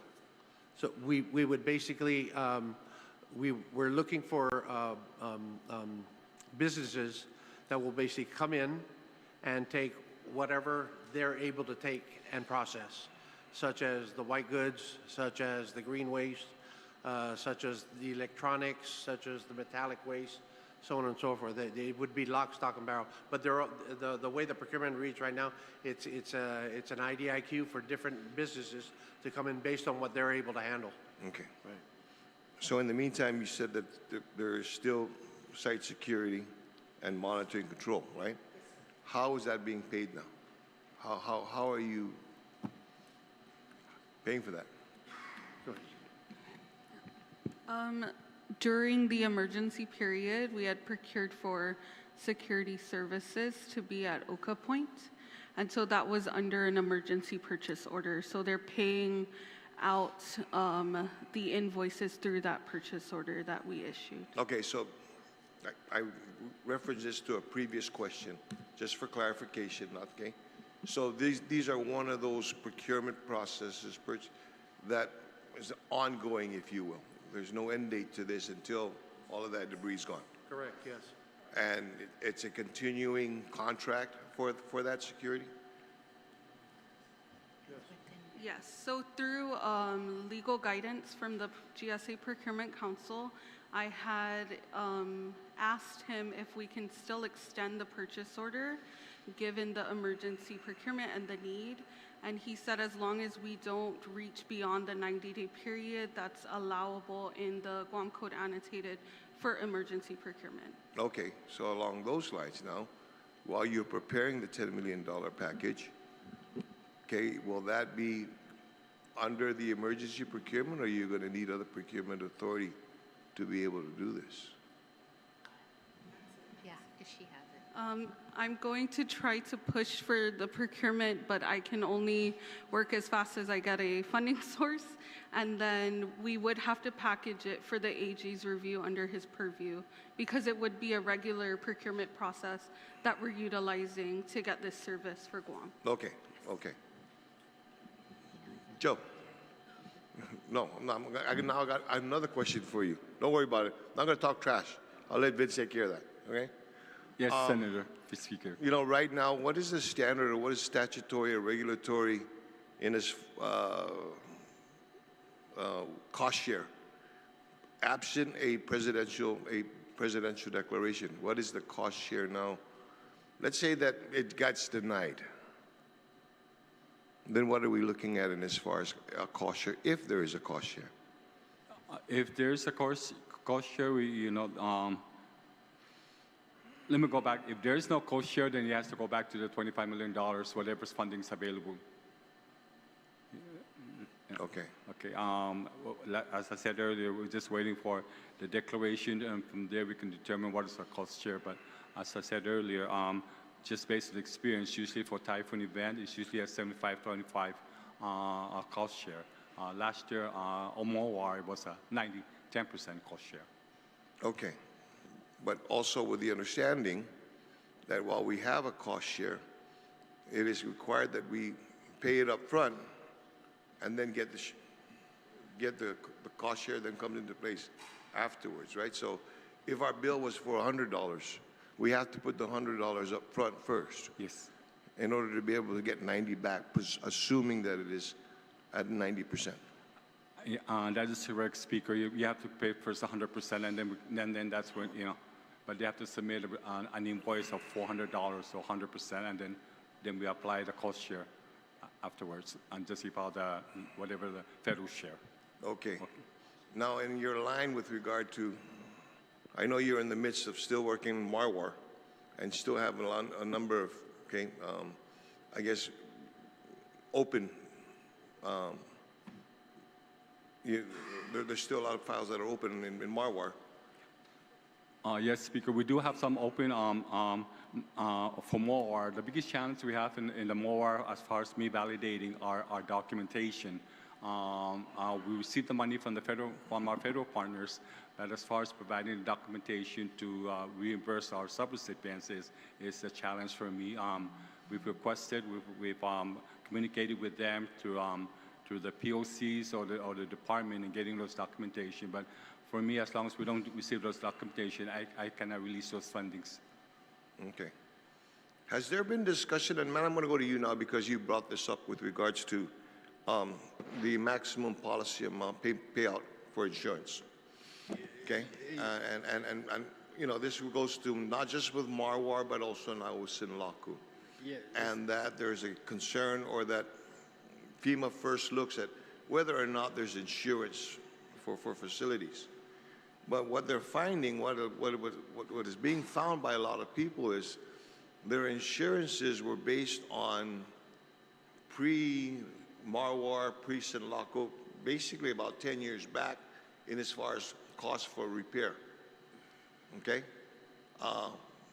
10 years back, you can get things done at $150 a square foot. Today, it's close to $235 a square foot. Is there a consideration, or has there been discussion about consideration about how you deal with that? You know, you may have full coverage, but your full coverage is not going to pay for all your damages based on what could be eligible. Yeah, because it's based off your policy, right? Right. I mean, yeah. So yeah, that's the thing though, is they're supposed to provide that gap funding, and that insurance analysis is supposed to be performed for those. And you know, that really just applies to the ones that have newer facilities that are, say, federally funded and still need to be guaranteed, or it's the autonomous or semi-autonomous units.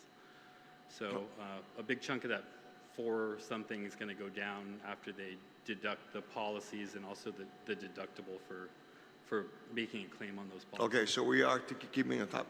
I mean, that's still on our... Yeah, that exercise would occur after a declaration was... Understood. Okay. Yeah. I just want to make sure that's on our radar, so that we keep that on, okay?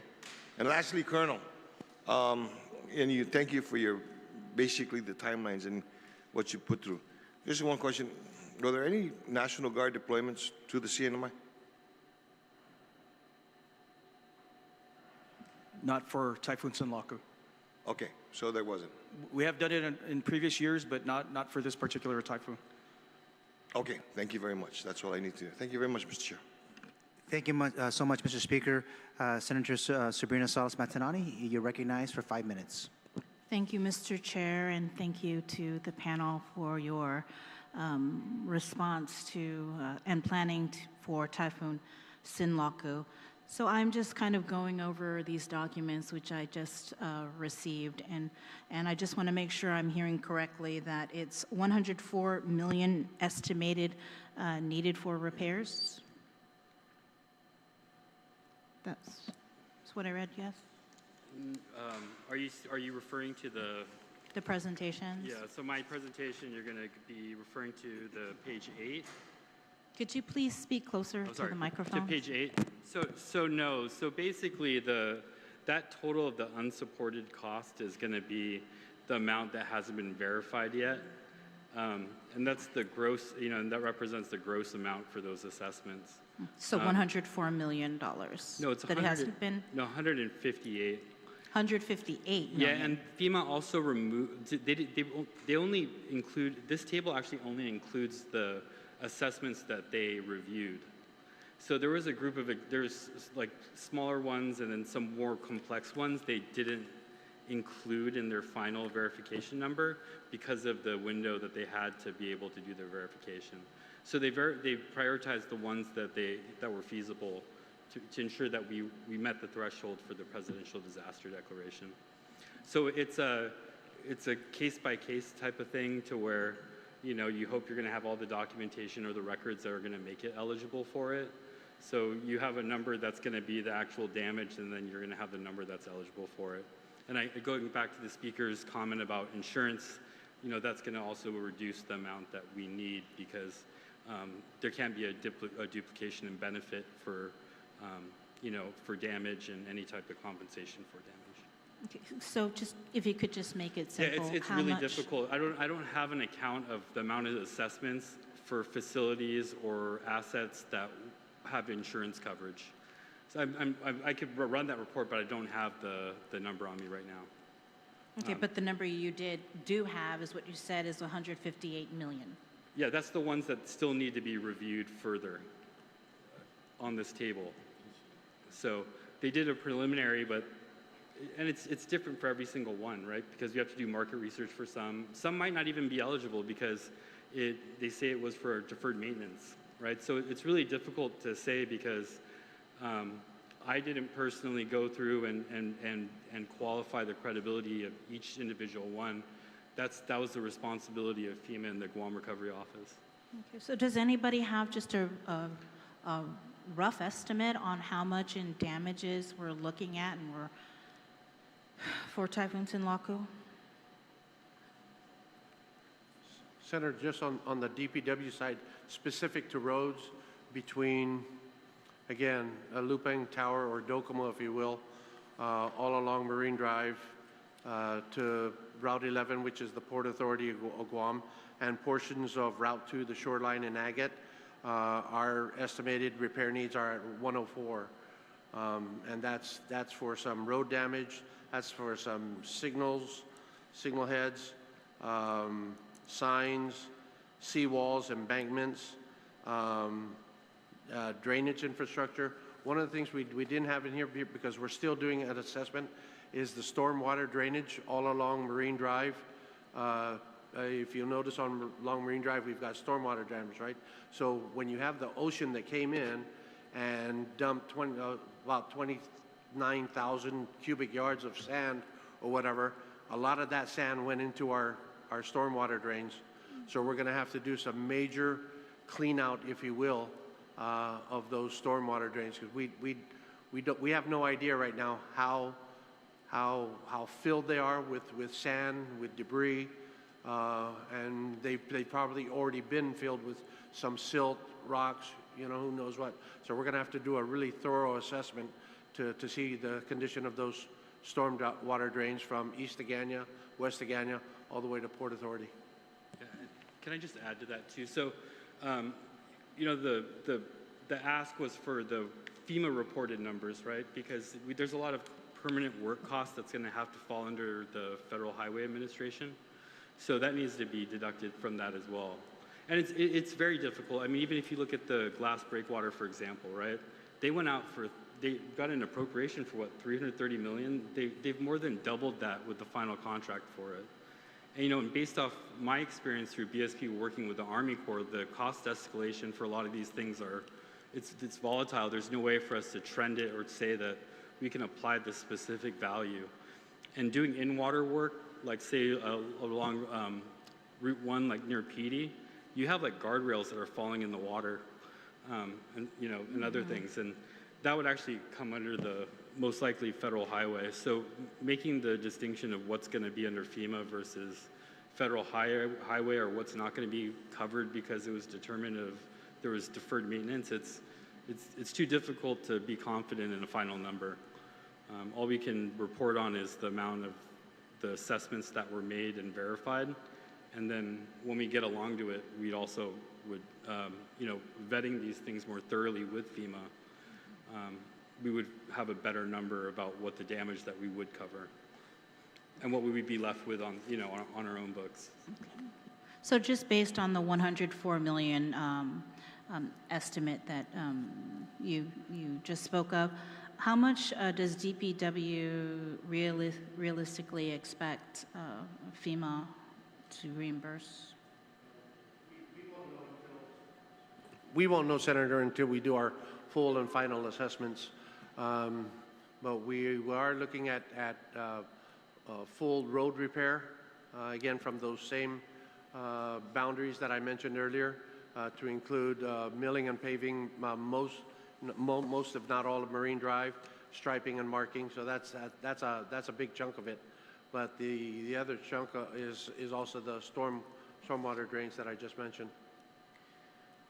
We just had an oversight with the Department of Parks and Recreation. I think it was last week. And one thing that they discussed was the damage at Paseo. And a lot of it, they never even started repairs from Typhoon Mawar. And here we are dealing with Typhoon Sinlaku. Are there any other, I guess, projects or anything like that, or situations like that where there was FEMA money for repairs, but we just never moved forward with them, like the situation at Paseo? Well, they did move forward with it. They had a procurement. It just wasn't executed due to the new typhoon. But go ahead. Hi. So there was a procurement for Paseo under Typhoon Mawar. It was a public assistant. I believe it was $500 49, but there was an overrun of 200 plus. So we had to adjust that. And then, of course, we were working that with the recovery office. And of course, Typhoon Sinlaku came, and then it impacted that procurement. So that was the issue. It did go out a bit, but there was an overrun. I guess then, are there any other projects then that are experiencing overruns from Awar to Sinlaku? Or is it just Paseo? We have small projects that are overrun. It affects DPW's internal office and inventory sites and our public work areas for our operations. But yes, there is an overrun on those procurement activities, and we are identifying it also. Okay. And then I guess maybe, Mr. Chair, if we could get kind of a list of those projects so that we're able to take a look at that. And again, I just received these documents, so I just wanted to ask about it because it kind of just, stands out a little bit for me. I'm looking at, for example, on April 12th, this is from BBMR's document, and in just one day, I'm looking at purchases for non-perishable supplies and groceries for EOC, and it's like 5,000, 15,000, another 5,000, another 5,000. Then we have cleaning and sanitation supplies for EOC, 5, 10, 15, 20, like 15,000. Then meals, another 10,000. Can you kind of explain, is that kind of, is this normal that we're seeing these kinds of expenses for groceries for EOC, for hot meals, $20,000? Thank you, Senator, for the question. Lucy Perez with Homeland Security Civil Defense. So I was part of the finance team, plus also an emergency support function who works in the EOC. Yes, these are normal. When the EOC gets activated, starting at Core 2, every person that's in that building has to remain in the building. We have to provide meals for them. And then we also provide meals for those that are at the transition sites or the debris sites, those at the traffic point sites. And that's 3 meals a day. What we do is we work with the CPO and we go out and we get cost and we get meals that, and includes a drink, one drink, for them. And then we also, to help kind of reduce costs, we balance it a little because meals can get expensive. Box plates can get very expensive. So what we've done is we bought bulk, like case of chicken or a case of bananas, vegetables, and we will cook to help cut down cost in that, especially on conditions 2 to 1 when no one can go out. No one can deliver, no one can go out, but we do have to provide for the staff that's working.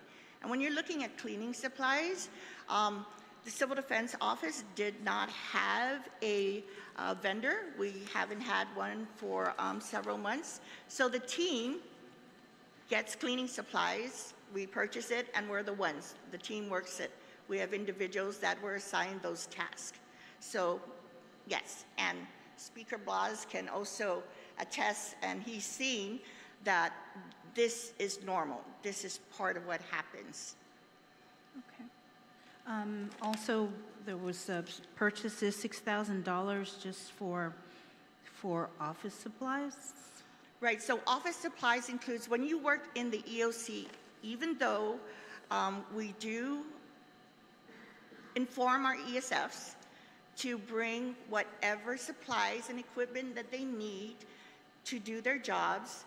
Sometimes when you're activated, like we activated them on a Sunday, some don't have all of it. So we would have to use our existing resources and then supplement that. And I can tell you that we've had to go in because, we just needed whiteboard markers and whiteboards and all the things that they need. Paper, ink was the most expensive one, toner inks, because of the different printers that we had.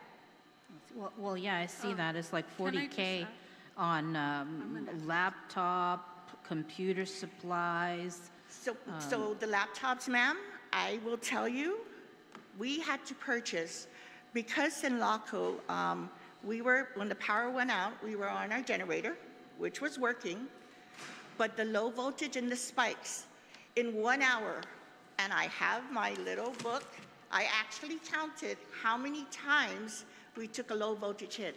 It took out some of our computers in the EOC, and it also affected the switch that, our network switch that connects over to OTEC. So there was a point in time, and the ESFs will tell you that they had to do manual until I can bring the system back up. And so I worked with CPO, and I had to justify it. We had OTEC on the line, and they even came up because they were embedded with us. They came over, they tried to bring other stuff, and they're like, sorry, Lucy, you have to get a switch, you burned it. Not only did you burn the ups, you burned the battery, and you burned the switch. Well, I can understand what you're saying because during the storm, I was in contact with the Guam Memorial Hospital, and I know that with GPA, they're usually designated, they should not be without power, but there were all kinds of glitches that were happening at GMH, and they needed emergency generators, and they tried to go through Homeland, I think through a DLAN or whatever it was, and they thought that they were going to get an emergency generator over to them, but that never occurred, and they were trying to borrow from wherever was available. But what had happened was these power surges and then power going on and off, it started to affect their equipment, and to the point where they couldn't function at 100%. And so I hope that that's something that you guys can look at, whether it's an after-action type of report or assessment, because I mean it was a very scary time, and Jolene and the staff over at GMH, they worked so hard and have been working so hard, and so to get that phone call from them, it was it was very scary. So hopefully that's something you guys can look into and hopefully prepare for. Hopefully, there won't be another storm, but we just never know. But thank you for your time, for coming down here and meeting with us and sharing information. Thank you, Mr. Chair. Thank you so much, Senator. And again, thank you all, colleagues and members of the panel, for engaging in this question and answer for this portion of our agenda. And again, the Committee on Public Safety, Emergency Management, and Guam National Guard, and as well as the Committee on Finance and Government Operations, that we all appreciate your participation in today's joint oversight hearing. Now, building on some of my statements as we wrap up, building on some of my statements from an oversight hearing held at the beginning of the week, this legislature is cognizant of the direction the federal government is taking in supporting disaster assistance across states and territories. Through a report that was issued just last month, the President's Council to Assess the Federal Emergency Management Agency recognizes the importance of equipping jurisdictions to lead disaster response with the federal government in a supporting role. It reads in part this, quote, "As it stands today, most of the public's first instinct during a major natural disaster is to rely on or expect the federal government to complete a whole-of-government national response, irrespective of whether that incident necessitates any federal response.